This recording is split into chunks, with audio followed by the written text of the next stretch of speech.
মধ্যপ্রাচ্যের অবস্থা খুবই খারাপ, বাজে অবস্থা। অতএব আমাদের বাংলাদেশে অনেক ভাইয়েরা মধ্যপ্রাচ্যে আছেন, বিশেষ করে আরব আমিরাত, সংযুক্ত আরব আমিরাতে আছেন, তারা খুব সাবধানে থাকবেন, সতর্ক থাকবেন, ভালো থাকবেন, সেফ ভাবে থাকবেন। আপনারা ইতিমধ্যে বিভিন্ন নিউজ পোর্টালে দেখতে পাচ্ছেন বা ফেসবুকে পোস্ট, বিভিন্ন নিউজে দেখতে পাচ্ছেন যে মরুর বুকের দখলদার হায়নাটা আর নাই। আবার অনেকে পোস্ট করতেছে আলহামদুলিল্লাহ ডান, খেলে দিয়েছে। তো খেলে দিয়েছে কি খেলে দেয় নাই এটা পরের কথা, কিন্তু ও যে গুরুতরভাবে আহত হয়েছে বা মনে করেন মুমূর্ষু আছে কিংবা পৃথিবীতে নাই, তিনটার যে কোনো একটা ঘটবে, মাস্ট ঘটবে, এটা নিশ্চিত। কারণ ওর যে ভিডিওটা সামনে আসছে যে হাতের 6টা আঙ্গুল, এটা সম্পূর্ণ এআই এর মাধ্যমে একটা ভিডিও করা এবং অনেক দিন যাবতই গুপ্ত, সে বের হচ্ছে না বা তাকে দেখা যাচ্ছে না। যেখানে সে প্রতিদিন একটা করে ভিডিও মেক করতো বা প্রতিদিন 2-3টা করে ভিডিও পাবলিক করতো, সেখানে এখন আর তার কোনো হদিস নাই।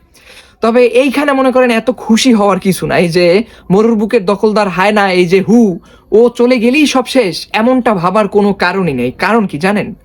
ওদের যে পরবর্তী যারা মনে করেন ওইখানে প্রেসিডেন্ট হবে বা প্রধানমন্ত্রী হবে, ঠিক আছে, তাদের এই একই প্ল্যান থাকবে, একই প্ল্যানে কাজ করবে। তাদের লক্ষ্য একটাই, তারা দখল করবে, জায়গার পর জায়গার দখল করবে এবং গ্রেটেস্ট ওইটা বানাবে, গ্রেটেস্ট বানাবে, ঠিক আছে। এবং তাদের আরো একটা টার্গেট আছে, শুধু ইরান যে তাদের টার্গেট ওইটাই না, ইরানকে তারা তাদের যে অস্ত্র টস্ত্র আছে সবকিছু ডিস্ট্রয় করবে। এরপরে হচ্ছে গিয়া নেক্সট টার্গেট থাকবে তারপর টার্কি, কনস্টান্টিনোপল, ওইদিকে তাদের চক্ষু আছে। কারণ তুর্কির সেনাবাহিনী ইরানের থেকে অনেক শক্তিশালী এবং তারপরে আবার পাকিস্তানও তাদের টার্গেটে আছে। কারণ যত ধরনের আপনার নিউক্লিয়ার ওয়েপেন আছে সব তারা ডিস্ট্রয় করে দিতে চায়।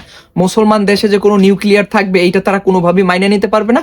তাহলে তারা কি করতে পারবে না, পৃথিবীটাকে আর কি রোলিং করতে পারবে না। তারা মনে করেন এই পৃথিবীটাকে নেতৃত্ব দিতে পারবে না। এই কারণে মুসলমানকে তারা কি করতে চাচ্ছে, নিধন করতে চাচ্ছে। তাদের মূল লক্ষ্য, টার্গেট একটাই। তো শুধু চলে গেলে বা কে খেলে দিলি যে প্ল্যানিং শেষ, গেম শেষ, আমাদের আনন্দ করতে হবে, উল্লাস করতে হবে, এইরকমটা হলে তো চলবে না ভাই।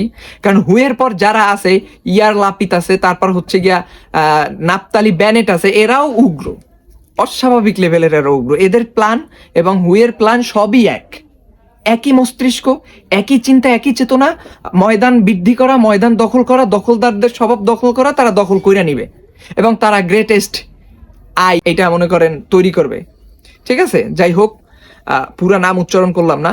তো যেটা হচ্ছে মূল বিষয় হচ্ছে গিয়া কি, আমরা একটুতে অনেক খুশি হয়ে যাই বা আমরা মুসলমানরা এখন যেটা চিন্তা করি যে ইমাম মাহাদি আসবে, এরপর আমরা মনে করেন ময়দান কাঁপাবো। ভাই, ইমাম মাহাদি আসবে বা কিংবা দাজ্জাল আসবে, দাজ্জাল আইসা পৃথিবী 41 দিন যে নেতৃত্ব দিবে, ঠিক আছে, এ কথা তো মনে করেন হযরত মুহাম্মদ সাল্লাল্লাহু আলাইহি সাল্লাম আসার আগে যত নবী আছে তারাও এই একই কথা বলে গেছে।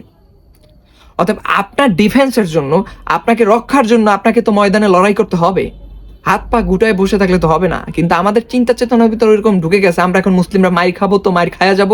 এরপর আমাদের একজন কি দূত আসবে, আমাদেরকে আল্লাহ আমাদেরকে রক্ষার জন্য একজন নেতা পাঠাবে, এরপর আমরা কি ময়দান গরম করবে। এত সহজ না, আপনাদের এখনই প্রস্তুতি নিতে হবে।